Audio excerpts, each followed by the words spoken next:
Ch.19. A splash was heard as the swimmer with the webbed hands and feet came flying out of the lake. He landed on the ground. Mr. Napoleon, Mrs. Layla, and Icones were there waiting for Crimson, but saw the red-haired, yellow-skinned guy come out instead. They all gasped.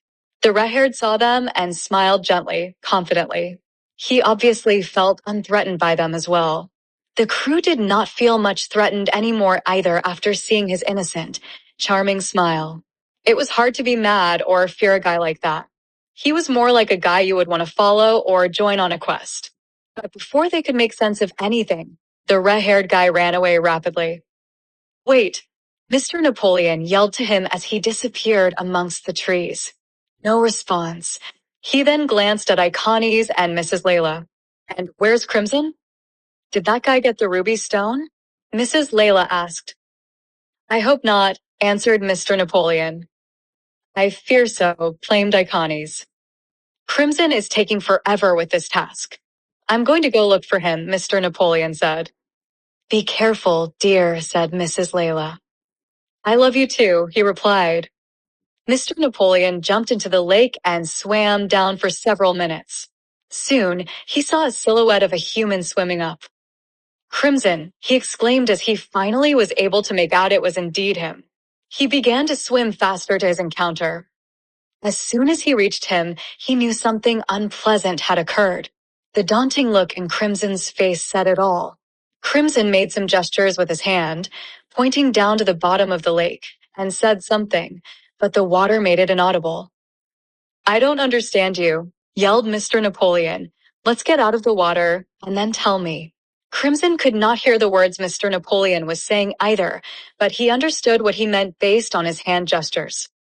He grabbed Crimson's hand and began to swim, pulling him upwards. He knew that, although he was an otter and could hold his breath underwater for a relatively long time, talking underwater would only take the air out of his lungs, and his body couldn't afford to do that much, or else he could faint and drown eventually. After a minute of swimming upwards, they reached the top of the lake, and Mr. Napoleon placed Crimson on the ground next to the lake. Crimson was in bad shape. He began to cry and scream. He could barely talk since he was catching his breath, choking on water, and sobbing at the same time. He sounded like a crying kid who was pushed off a bike and hurt himself really badly. "Someone took the ruby stone," he said. Everyone knew what that meant and who had taken it. Their faces, who had a small hope that Crimson would have the ruby stone, fell flat. "Some guy with fish hands took it. He was swimming so fast. I was almost there."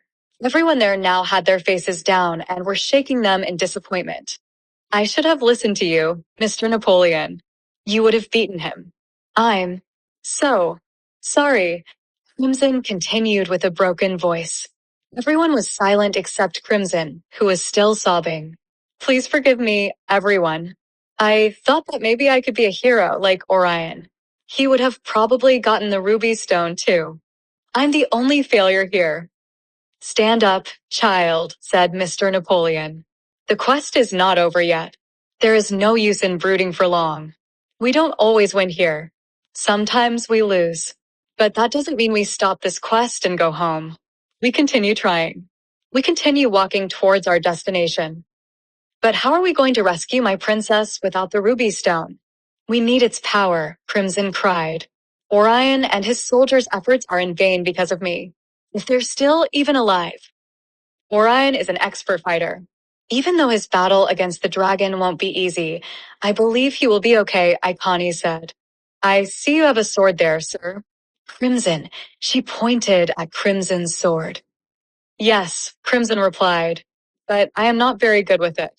Capra and Raven taught me, but I am surely no match for the evil that lies within the castle."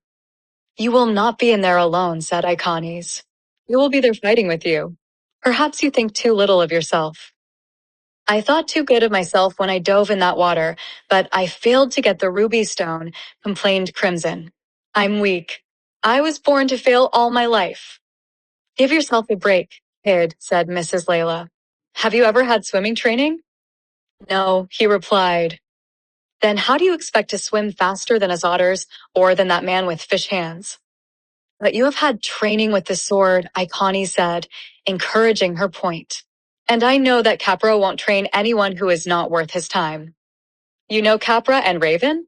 Crimson asked while wiping off his tears, his eyes suddenly opened zestfully, a small light of hope in them. Indeed, he must have seen something in you, she said. Socrates saw something in you as well, Mr. Napoleon added. He even sent Orion and his legions to follow you. And we all know how skillful and brave Orion is. Imagine a general like him following someone he doesn't know. That must be a difficult task for him. But we're all trusting each other here. We're a team. Crimson pondered and nodded his head gently. Smiling, does that mean I am the chosen one? He finally asked sarcastically with a deviant smile. They all giggled. Whoa. I wouldn't go that far, said Mr. Napoleon, placing his hands in front of him, signaling to stop in a joking manner, smiling. They were all genuinely relieved to see Crimson in better shape. But there's something special in you, kid, said Mrs. Layla. Thanks to you, I'm with my husband on a quest. Then we ran from a dragon. We met Icones. Speaking of, I think we can stop by our house on our way to the castle. Let's go get some food. Or else it might go bad.